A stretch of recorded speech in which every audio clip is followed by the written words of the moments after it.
Welcome, everyone, to the 9th Annual Reflections of Hope Luncheon. My name is Laura Latinsky, and with me is Marissa Hollander. We have the honor of being today's co-chairs. Traditionally, we gather together in person. Today, we are coming to you virtually via Zoom or YouTube, but we are with you nonetheless. Thank you for being here with us as we continue the conversation of breaking the stigma of mental illness. Today's luncheon benefits the Welcome Home program and mental health services of Ruth and Norman Rails Jewish Family Services. It has been almost a year since COVID became a reality, and JFS has been in the trenches helping those who need assistance in our community. Anxiety, depression, loneliness, and suicide have all increased due to the pandemic and have created tremendous demand for our mental health programs. Unfortunately, at least half of these people who are suffering are afraid or embarrassed to ask for help or don't know where to find it. This is why today's event and you are so important. This event would not be possible without our generous supporters. Thank you to our grand benefactors, Lori and Greg Gottsagen, Robin and Gary Rubin, and Olivia and Jerry Shapiro. It is through their generosity that we are able to invite the incredible Glenn Close to be our speaker today. Thank you to our event sponsors who help support the efforts of Jewish Family Services. Please see their names listed on the screen and in your program. We also want to thank our honorary chairs, Nancy Schiller and Judy Donoff, who created this important event 9 years ago. We want to recognize the chair of our JFS Board of Directors, Lisa Goodman, and our president and CEO, Danielle Hartman, whose leadership and professionalism guides our agency. Every JFS event depends on the hard work of the professional staff, with special thanks to Jill Waldman. We now have the pleasure of introducing you to our first speaker. As a Palm Beach County resident, Nikki Lickstein grew up like so many of our own children. She came from a wonderful family, excelled in school, and was involved in many activities. But as she will share, not all was sunny in South Florida. Join us as we hear Nikki's story of triumph over her struggles with mental illness.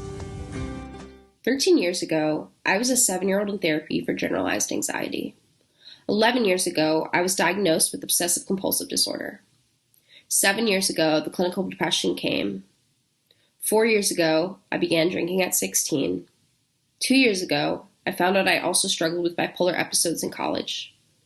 And 1 year ago, I was making plans to take my life. I didn't know if things would ever get better. I was at complete rock bottom. My name is Nikki Lickstein, and I've spent the majority of my teenage years battling this disease known as depression. I think it's important to hear stories about the struggle that are also filled with resiliency and hope. So I'm pretty open about the fact I struggle with mental health. While I'm uncomfortable with public speaking, I am here to share my story in an effort to reach somebody who needs to hear this message. I come from an awesome family with a stable home life and friends who love me. Yet last December at a community Hanukkah celebration, I had a plan to take my life. My brain was exhausted and I couldn't stop thinking about death. My depression had always come in waves, and now I was drowning. Here's the thing. I knew I was loved.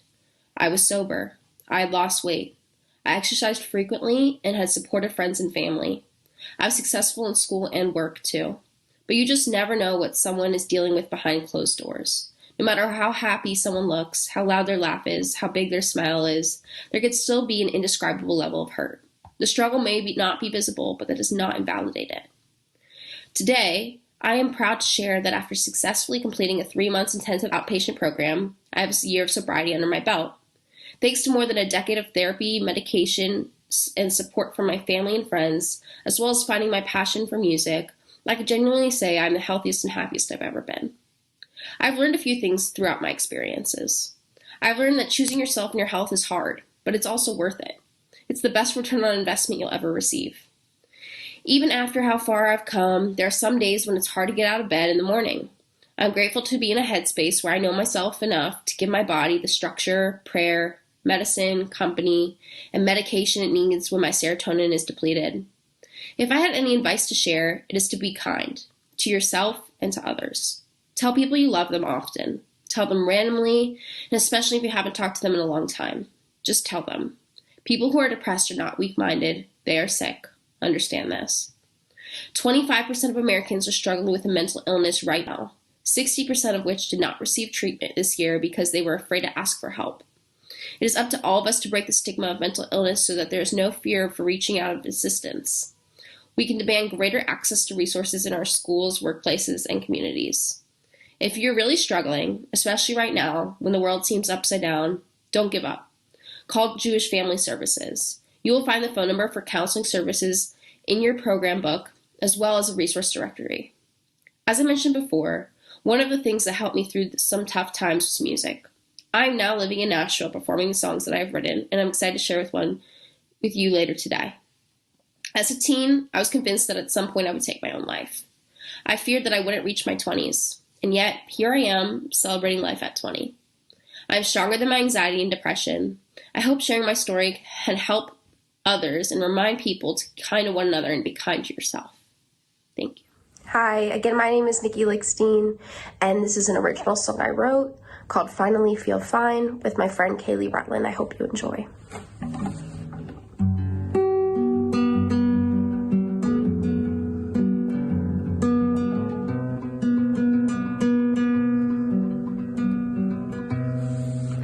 Honey, go ahead and cry.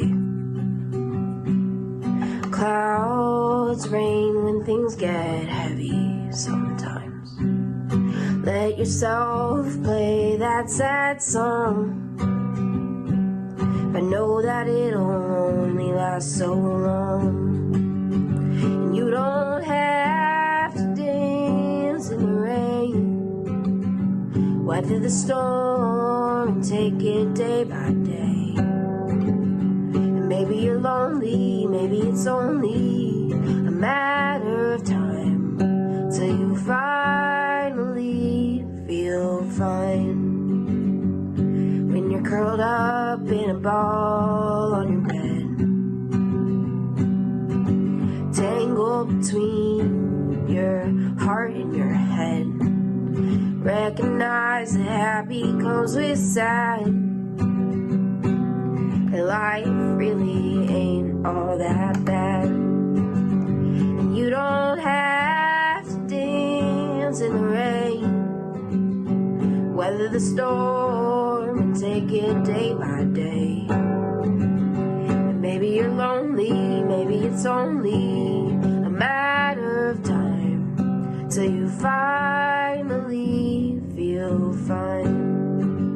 And once the tears have done their job, take a deep breath and start to move along. And you don't have to dance in the rain, weather the storm and take it day by day. And maybe you're lonely, maybe it's only a matter of time till you finally feel fine. And now I finally feel fine. Please welcome to the stage your host, Danielle Snelson.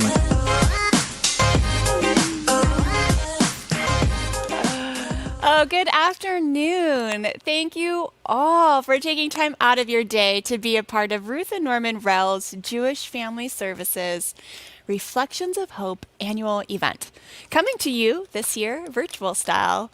Now, today is about breaking down the stigma of mental illness and supporting the JFS counseling and mental health programs, including the Welcome Home program. We have a great event planned, so order your DoorDash now if you haven't already and get comfy so you don't miss a thing. Now, you've already enjoyed a wonderful performance by Palm Beach native and rising Nashville star Nikki Lickstein. And I'm really excited to welcome a 7-time Academy Award nominated actress and this year's keynote speaker, Glenn Close, who will be with us a little bit later on in the program. Now, additionally, we have some really fabulous raffle prizes to win today, so be ready for the announcement of those. And I know so many of you out there are excited for the super raffle drawing of a Peloton Bike Plus and all the essential extras. So sit tight, as the lucky winner of this raffle will be announced at the close of our event today. This past year has brought struggles for many, and JFS has been in the forefront providing vital services to our community. Please join me now in watching a video created especially for JFS.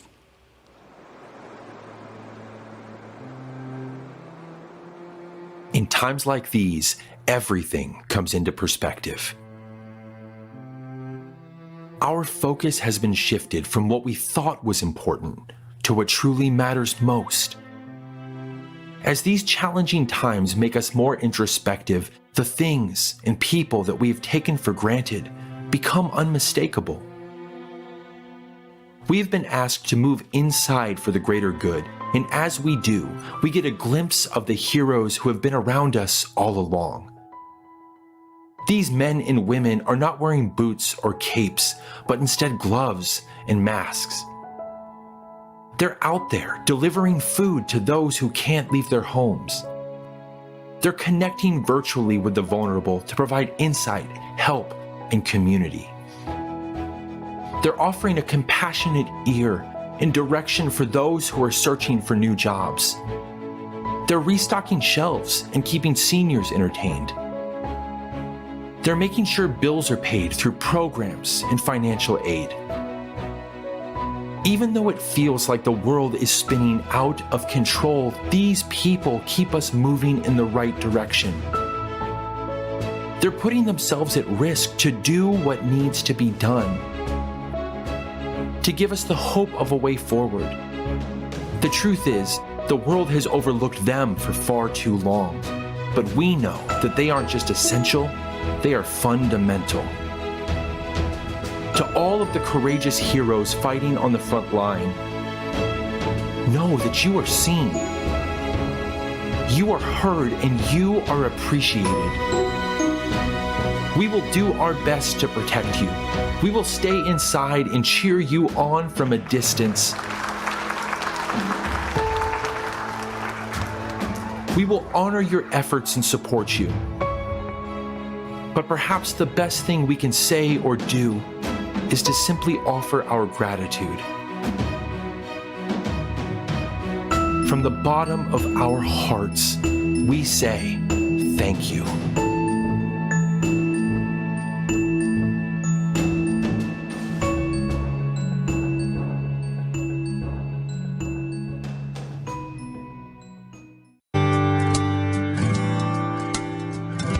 Wow, what a great video. Thank you for joining us today.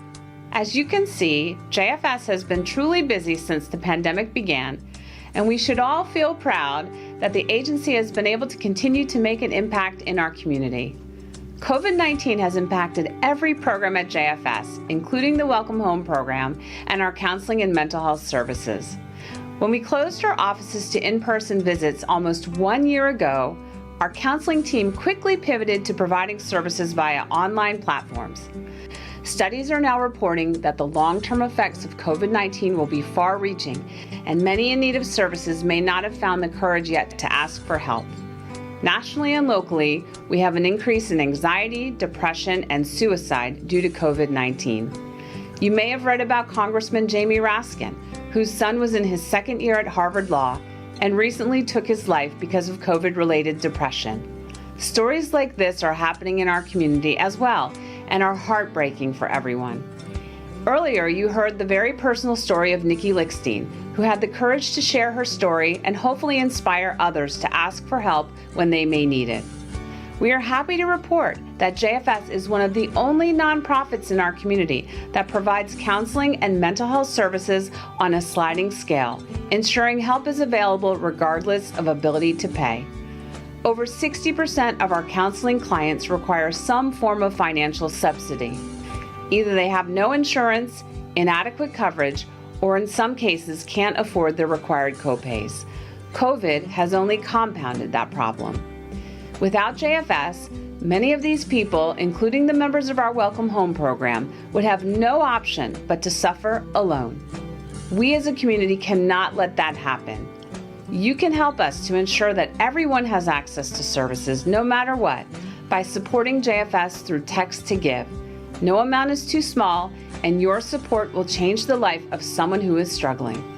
On behalf of all our community members who need our help and will benefit from your generosity, thank you. Danielle, can you explain how to text to give? Absolutely. Thank you so much, Danielle. To participate today in today's event, you are simply going to text capital ROH to 243725 and follow the instructions provided to get yourself registered. Again, that's ROH to 243725. Additionally, if you're not into texting, you can head over to the website bitpal.net/ROH and you can participate this way as well. And you can always call our main office at 561-852-3333, and you can also make a donation this way as well. All of your donations today will be accepted using one of these methods. So while you get yourself all set up, why don't I announce the winners of our raffle prizes? There are 13 great prizes to give away, so let's get right to it.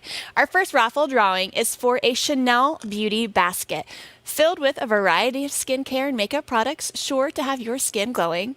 And we're going to go check in with our wheel of names and select our first winner. All right, we've got our wheel all behind me. Going to randomly draw one of our winners. And today's winner of the Chanel basket is Debbie Reyes. Congratulations, Debbie.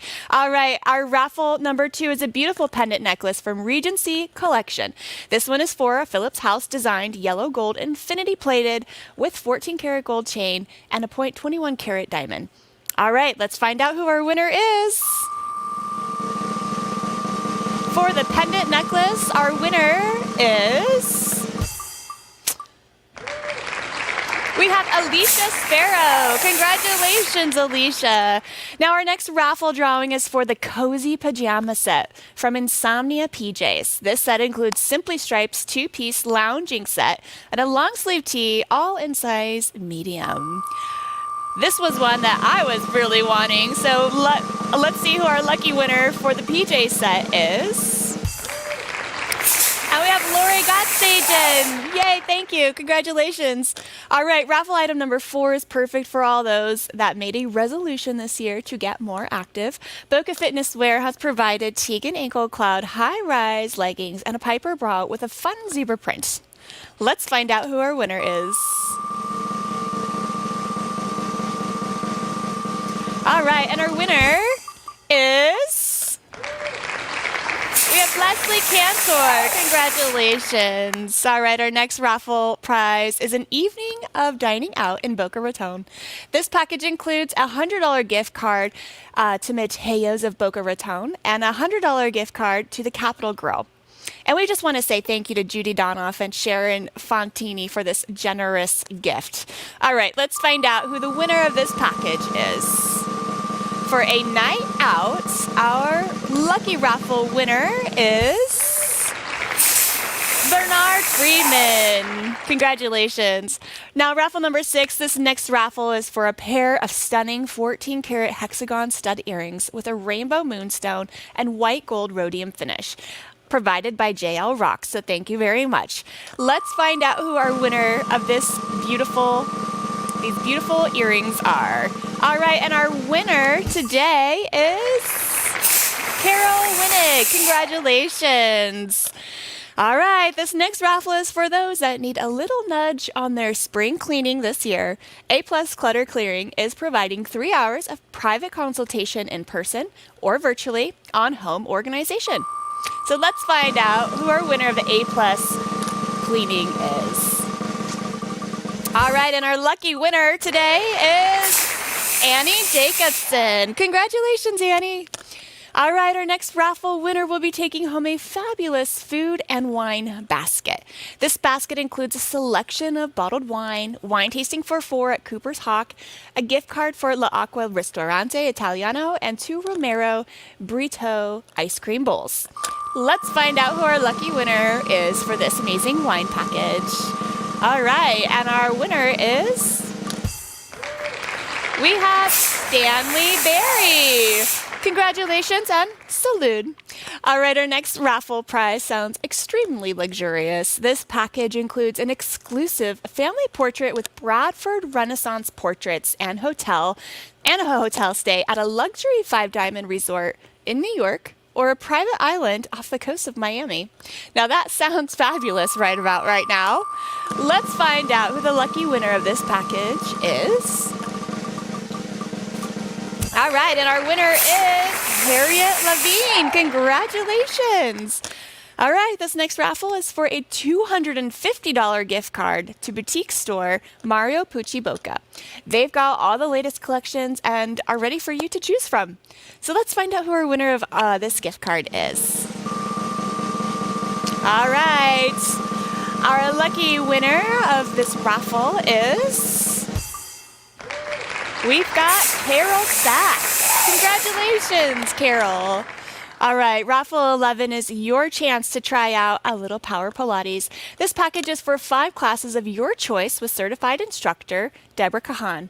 You have the option of mat Pilates via Zoom or a private in-person instruction on a Pilates apparatus. So let's find out who our winner of the Pilates is.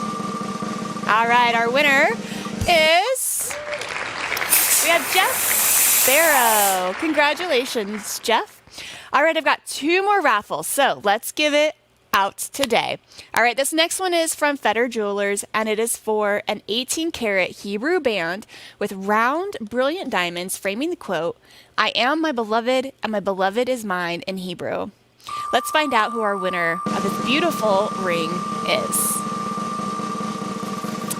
All right, and our winner of this raffle is Marilyn Berry. Congratulations, Marilyn. All right, I've got 1 raffle prize remaining, and this one is for the kids. It includes an assortment of toys for both boys and girls that will keep them busy for hours of playtime. So let's find out who our winner of this fun raffle is. All right, and the winner of our playtime goes to Anne Kelman. Congratulations, Anne. Oh, congratulations to all of our winners. Raffles are just so fun, aren't they? Okay, now if you are the lucky winner of one of the great raffle prizes, a member of the JFS team will be reaching out to you directly to arrange pickup.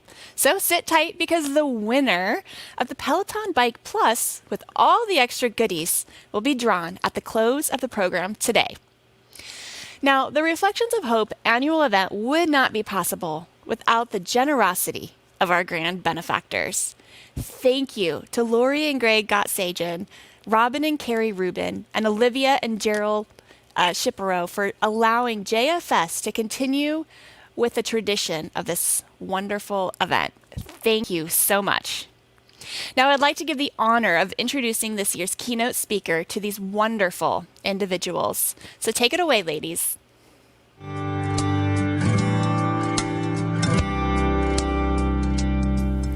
Welcome to Reflections of Hope TV.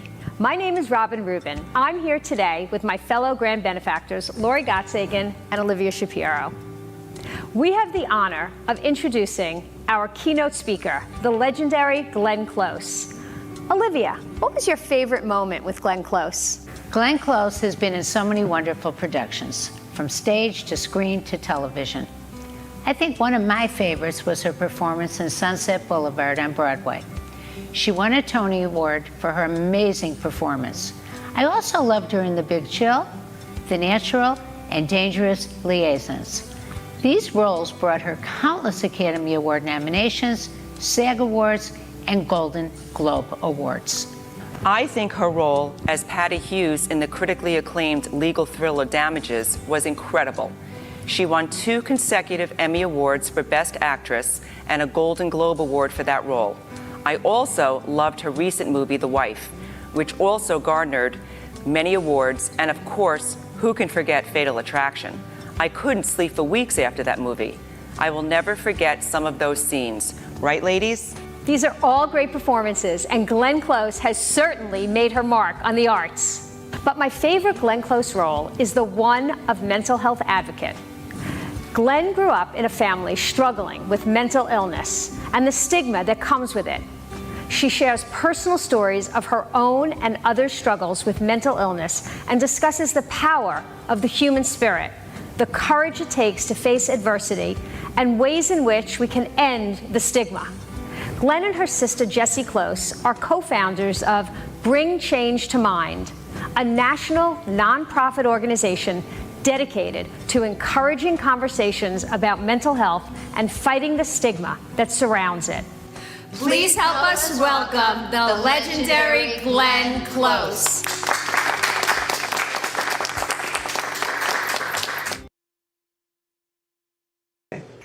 Hello, everyone, at the Reflections of Hope Luncheon in Boca Raton. I am incredibly honored to be part of this event today.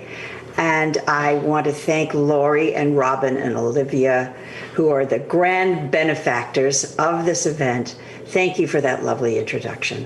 I'm speaking to you from Vancouver, British Columbia, where I'm in the middle of filming of what I think is a very beautiful movie about healing and family and love. So I feel very kind of energized by speaking to you all today. I would not be here at all speaking to you if it wasn't for my sister Jessie, who came to me one afternoon when we were visiting my parents and said, I need your help. I can't stop thinking about killing myself. And for me, that was like a bolt out of the sky. I had no clue. I had no clue that she had been fighting addiction and that she was drinking heavily. She had 3 kids. And I was very lucky that our family was lucky that my mother and I were able to help her. And actually, I took her to a psychiatric hospital just outside of Boston, where her son had been correctly diagnosed with schizoaffective disorder. So even though my nephew had gone through this terrible experience of having his first real breakdown when he was 19. My sister knew nothing about what was going on. Our family was clueless. He ended up, thank goodness, at McLean Hospital, where he stayed for 2 years. And then his mother, Jess, went there afterwards, actually, and she was properly diagnosed with bipolar disorder when she was 50 years old. She had had other diagnoses of depression and substance abuse, but it's shocking to me that my sister wasn't diagnosed until she was 50. So when they both came home, my beautiful nephew lost all his friends. He had been the leader of the gang. When he came home, no one came back. None of his friends came to comfort him, to include him. And then my sister Jess, when she came back, dealing with, as was her son, trying to understand their illnesses. As one who's been involved in this field knows, it takes a while to get the meds in the right levels. And sometimes you have to change meds, a number of times before you get the right, as they say, cocktail. So they were struggling with understanding what their chronic illness was. And at the same time, they told me that stigma was just as bad, if not sometimes worse, than the illnesses that we're dealing with. And they asked me, in my role as a public figure, to help do something about it. So I decided that I would. And I didn't know where to start. Our family had no vocabulary for mental illness. My dad was a brilliant doctor. He was a surgeon. And when they were growing up, no one, certainly in where they grew up, would ever, number one, probably go to a psychologist or but then they certainly wouldn't talk about it. So I started asking around, and I ended up in Fountain House in New York. Now, Fountain House is a wonderful clubhouse situation. It's run by members who are dealing with mental health issues. And I wanted to be able to look the people in the face who I wanted to advocate for. So I sometime in their kitchen cooking with members. And I also spent some time on their newspaper editing pieces that their members had written. And I had to check out with myself, did I have any levels of stigma? I think we all do. We all do. We might think we're the most generous, enlightened people in the world, but there are things about mental illness that are kind of knee-jerk reactions. Either the way someone looks, the expression on their faces that we think means that they're going to hurt us. All kinds of issues. You have to clear up yourself if you want to be a true advocate. And I did that. And actually, it was around the long table. I think it's their conference table at Fountain House that a group gathered to help me bring change to mind. And all the original founders, all the members who became our board, had organizations of their own. So it was a great act of generosity that they took time to help me. And our first PSA we did in Grand Central Station. During a regular day, Ron Howard directed it. You can still find it. It's still incredibly powerful. And we wanted to be in one of the most iconic public spaces in this country because at least 1 in 4 of the people who would cross through that grand hall during the day were suffering with mental health issues. So we did that. And then it was just discovering, giving a national platform to the problem of stigma. Now, why stigma? I think I wanted I got on our blog and I found 2 statements about stigma from longtime bloggers. And I think they put it beautifully. Henry Boyd Jenkins has been a blogger on our Bring Change to Mind website. He's part of our community from the very, very beginning. He suffers from mental health issues himself, and he is a musician and a writer, and he's just one of these wonderful spirits. And he wrote, "Stigma is the wall that stands between disillusionment and freedom. The dictionary defines it as a mark of disgrace associated with a particular circumstance, quality, or person, i.e., the stigma of mental disorder. Self-stigma is the most crippling of all. How we see ourselves is vitally important to maintaining a healthy life." Another blogger is Miriam Feldman, and she's up in Washington State. She has a child who suffers from schizophrenia, and she writes this about stigma. "I put stigma in the category where I keep bigotry, ignorance, and hate.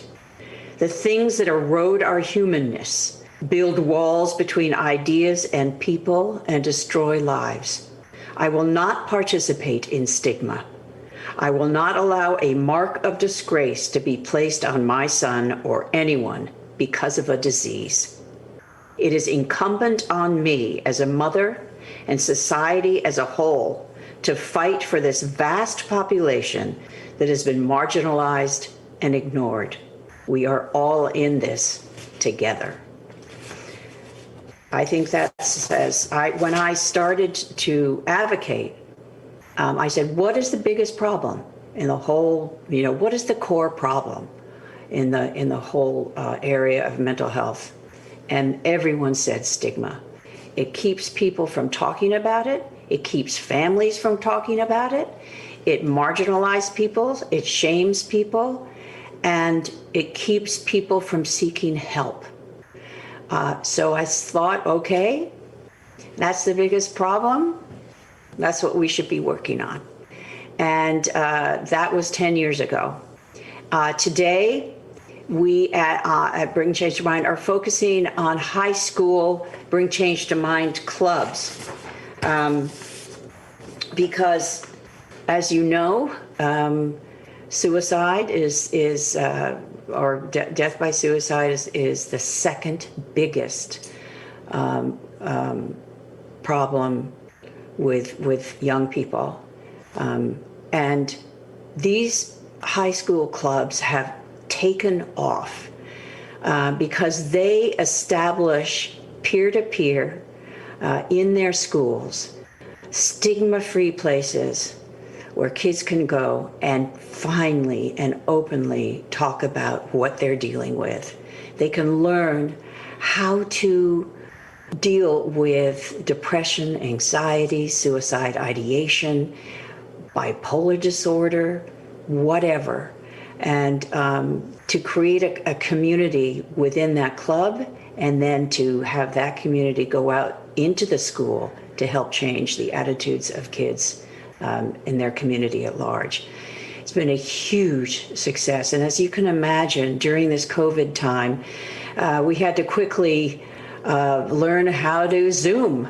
And we've had regular national Zoom meetings where club members can talk about how they're doing and just create a community. They could talk about whatever they want to talk about. I have had the privilege of sitting in on some of those meetings, and they blow me away because my generation, certainly my parents' generation, it just was something you did not do.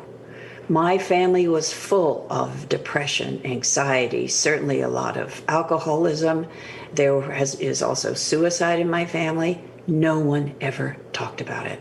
Something that we discovered when we became advocates ourselves.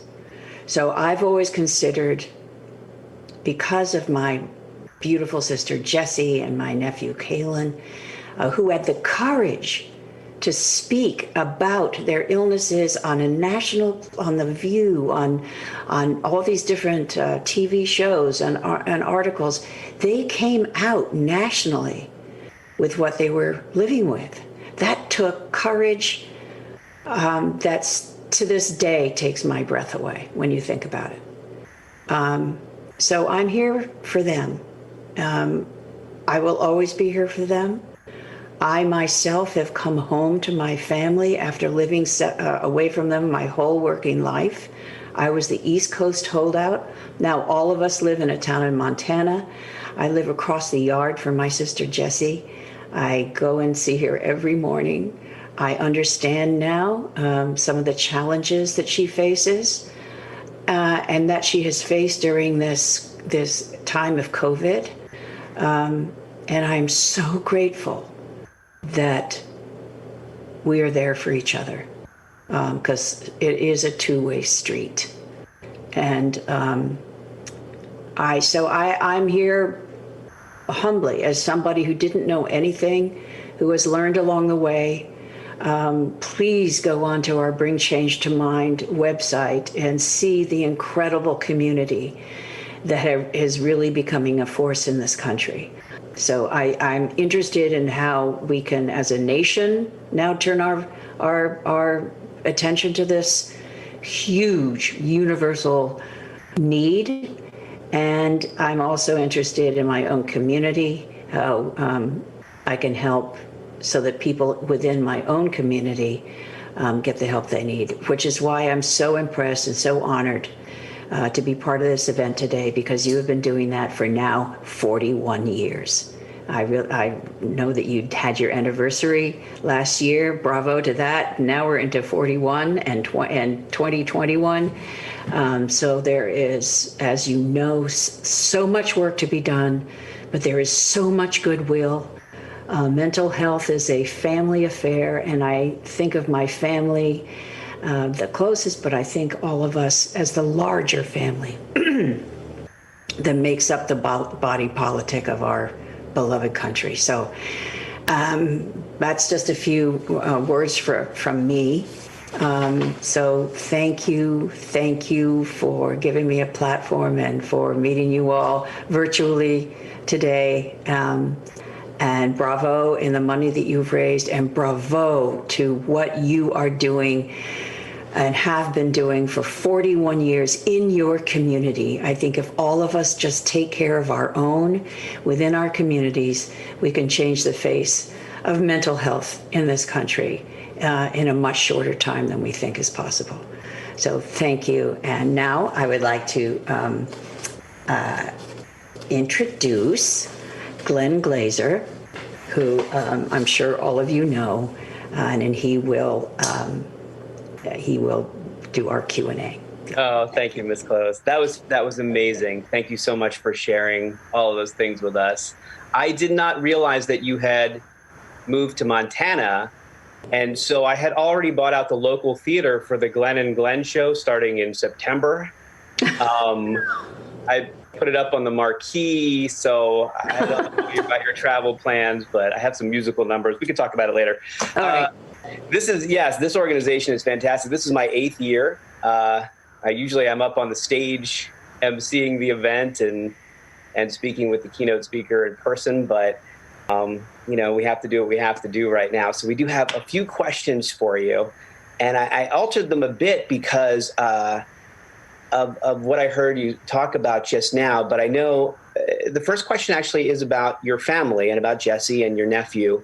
Mm-hmm. And I know that you kind of alluded to the fact that you weren't really aware of their mental illness until later in your life. So if you look back at it now and reflect on it in hindsight, do you see that there were some signs then? And if so, what advice would you give to someone now who's living in a similar situation, what to look for in their family? Absolutely. I remember when Jessie was very little, that she would, when she was anxious, she would rub her. She'd literally be almost paralyzed, and she'd rub her hand until it was crusty and sometimes even bleeding. And that in itself today would be a red flag. The thing that's wonderful in the whole world of mental health is they now know about early interventions, and it's, we all know that the earlier the intervention is, the more it's a better chance for recovery, for at least having a full and creative life like my sister and nephew have had, and even with their problems of later diagnosis. But so yes, I would have noticed that. Mm-hmm.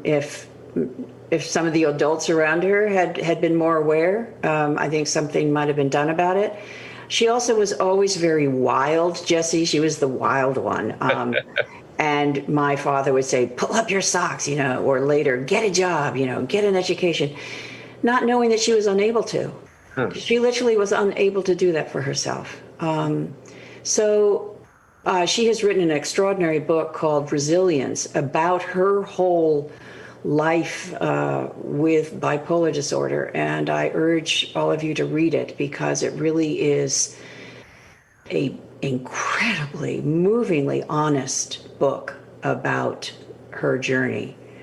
And she's a beautiful writer. So, we're lucky that she's still here. I do not take for granted that she has always had suicidal ideation her whole life. She tried to kill herself 3 times.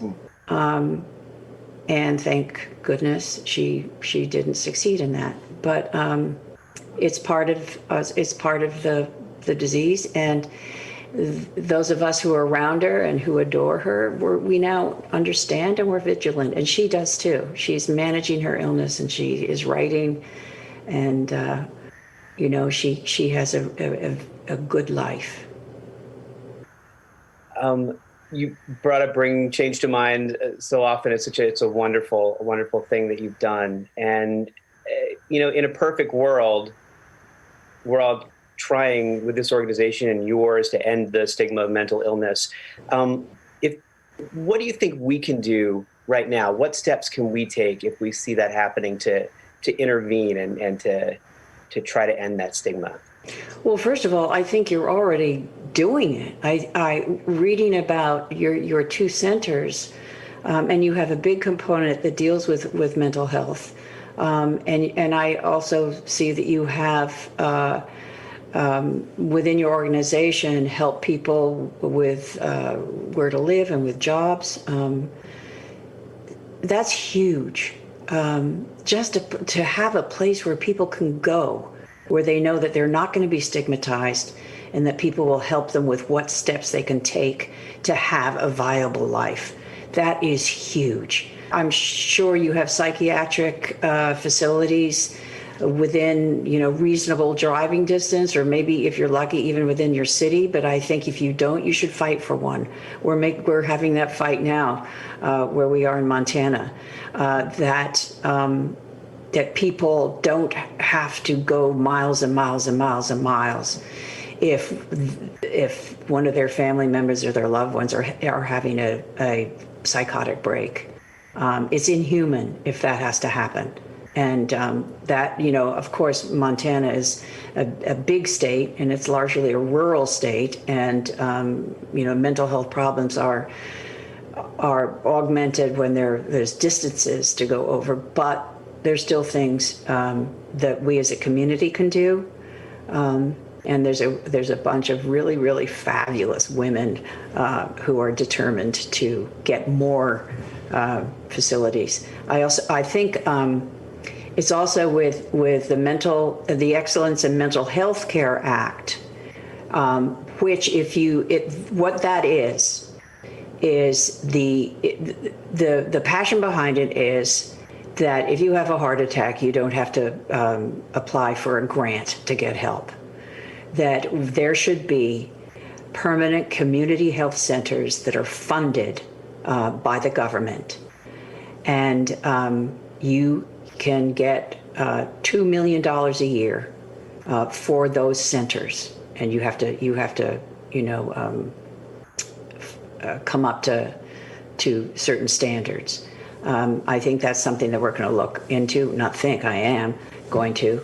It was only able to pass as a just trying it out, but it's been a huge, huge success. So that's something that you can do to facilitate and to make your centers more inclusive if you need that federal money. So that's something to explore.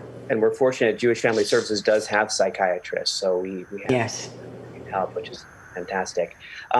You mentioned the pandemic and the isolation a little bit, and I know just even folks who don't suffer from any kind of mental illness, that this pandemic and the isolation has been crippling for so many people. But for people that are suffering with mental illness, what can we do to help them during this pandemic and all of this isolation? See them. Ask them how they are. It's a big thing to just say, how are you? How do you feel? And if somebody says, well, I'm okay, and you know that they're not, don't be afraid to ask again.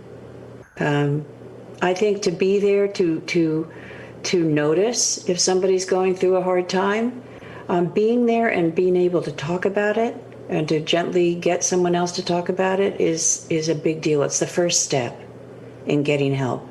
And we started Bring Change Mind with the idea of just talk about it. Just talk about it. That's the first step. And if somebody needs to be given the courage to do that, or the love and the compassion, I think your organization is full of that already. And I think I know as somebody was mentioning just before we started this, that you've been really impacted by people who are dealing with mental health issues. So all of us in this country have to be more vigilant. You mentioned gently approaching someone to talk to them about it. I think gently is probably a key word there. Let's go to you just for 1 second and talk about you. You've played some very strong women characters over the years. Do you have a favorite character that you've played? Oh boy. I love playing Cruella. Mm-hmm. And I loved that all of a sudden I had children who got a kick or scared scared by Cruella. This is, they're generations now of college students who know me as Cruella, and then the next generation know me as the Nova Prime from Guardians of the Galaxy. So I love that. I really love that. But you sort of segued into the next question, which is Cruella de Vil, Fatal Attraction. Those are characters that sort of are not mentally all right in on screen, and we were wondering. I mean, I'm just guessing as someone who's just a novice that's watching. Has your background with these organizations, have they helped you prepare for these characters in any way, or do you use a different platform to? Well, I did those characters long before Bring Change to Mind existed, and long before I knew that my sister was suffering from bipolar disorder. Cruella is, to me, the only really evil person I've ever played, because she's the devil. Alex Forrest, to me, the woman I was playing, of course, I mean, if you know the history of that movie, they changed the ending, made me into a somebody who wanted to kill somebody rather than just harm herself, mm-hmm. which would basically be how that character would have ended, truthfully. To me, Alex Forrest was a woman, probably had things happen to her that would trigger. Oh, Pippi, stop! Pippi. I thought that was going to happen in my house first, but it happened in yours. I have my Pip, and Shona has her dog. So I don't know. She just arrived. Lastly, Glenn. I know you're in Vancouver. Are you able to say what the movie in Vancouver is about? What's going on in Vancouver there? Or you can't talk about it? I'm not going to talk about the plot because I want people to discover it, but It's called Swan Song. And my co-star is the absolutely sublime Mahershala Ali and wonderful Naomi Harris. And it's, I'm very thrilled to be here because it's the first feature written and directed by a very talented Irish director called Ben Cleary. So we're having a wonderful time. It's different from anything I've ever done. I love the story, and we only have now 2 weeks left. So I'm enjoying every day. Is there, people are craving, I mean, we've all been stuck at home, so people are craving any kind of movies. You have something that's in post-production already that's coming out that we could look for? No, COVID. I finished Hillbilly Elegy the summer of 2019, and I was supposed to do something, of course, in last year, and everything shut down. So I'm very, very lucky to be up here. Canada has extremely strict COVID regulations. You have to quarantine for 2 weeks. You have to check in with the government every day during that quarantine. And then you have to check in with whoever you're working with all your possible symptoms and everything. And everybody wears masks and shields while you're actually, working. Obviously you don't when you're on camera, right. But I'm very impressed. I think if we had these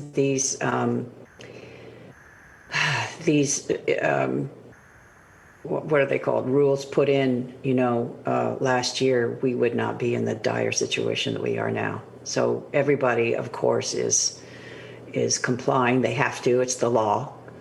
So it's a whole different atmosphere up here. And people are working. I mean, you see how many people one movie employs. It's fantastic, and so I feel very lucky that I'm able to come up here and do it. Well, thank you so much for your time today, and thank you for everything that you're doing. This has been a real honor for me and for all of us. So, thank you, Glenn, and I love that you have two N's. I'm named after John Glenn, but maybe. Oh, I had the hugest crush on John Glenn. So did my mom. So yeah, he was hot. But when I went to the College of William and Mary, and when the first day they couldn't find my records, and that they were at the dean of students, but they thought I was a boy. Oh. Well, thank you so much, and I hope that maybe someday we can all do this in person. That would be great. That would be lovely. Thank you, and bravo for all the advocacy that you all are doing. And again, have a wonderful, wonderful event. Thank you. Take care. I just want to mention on behalf of myself and the other Glenn Glazer that we really urge you to donate whatever you can. Any amount makes a difference. They're going to put up a number and where you can text on the site. So we urge you to be part of your community and help support this incredible organization. Thank you so much, Miss Close. I wanted to just take a brief moment and acknowledge Olivia Shapiro, whose name I mispronounced earlier, so apologies to that. And thank you again to all three ladies, Lori, Robin, and Olivia. We are so grateful for all of you. Now, we are so honored to have Miss Close share the personal story of her family's battles with mental illness, and her commitment to help erase the stigma of mental health conditions is truly an example to all of us. Helping change the mindset around mental illness could be the difference between someone reaching out to get help they so desperately need or choosing to continue to suffer alone. JFS is committed to providing a safe place for those in need, a place where it can be conveyed that their disease does not define who they are. In a prior interview, Ms. Close said, "Mental illness is a family affair. It's about the support and love that anyone dealing with mental illness desperately needs from their family." Ruth and Norman Rails Jewish Family Services is exactly that for so many individuals, a supporting and loving family. We appreciate each and everyone that has stepped forward today with a donation to support JFS counseling and mental health programs, including the Welcome Home program. You are helping make a difference in the lives of so many that may be out there silently suffering. Now, before we leave you today, I have not forgotten about our super raffle drawing, and it's time to find out who our lucky winner is. Now, the super raffle this year has been a hot commodity with so many individuals switching to an at-home gym. This is for a Peloton Bike Plus and all the essentials to go along with it: shoes, weights, mat, delivery, installation, and even a 6-month membership. You are about to get it all. So let's fire up our wheel of names again with all of our entries and draw a winner for our super raffle. All right, now can I get a drum roll, please? All right, this is for the super raffle, the Peloton Plus, and our winner is Bernard Freeman. Congratulations, Bernard. Oh, that's so exciting. And it truly is such a hot commodity. So you are a lucky, lucky guy. All right. A member of the JFS team will be contacting you personally to set up all the specifics of your prize. Now, if you didn't win one of today's fabulous prizes, there is still time to shop with a purpose. JFS has partnered with various local stores to provide special discounted offerings. So when you shop through the links provided on the screen today and on the BidPal website, the same website you've been using today with all of your giving and donations, you're going to find fashion and food and fun. And there's something for everyone, and all the proceeds benefit JFS counseling and mental health programs. This special shopping experience ends tomorrow, February 12th, so be sure to stop by and shop now. All right, I'd like to send it over to Marissa and Laura, this year's incredible co-chairs, to close out today's program. We hope you have enjoyed today's program. We are grateful that you have filled our virtual room for this very important event and for Jewish Family Services. There are so many worthwhile causes for us all to support, so we sincerely thank you for spending your time with us today and for being our reflection of hope. Stay safe a little longer so we can all be together in person next year.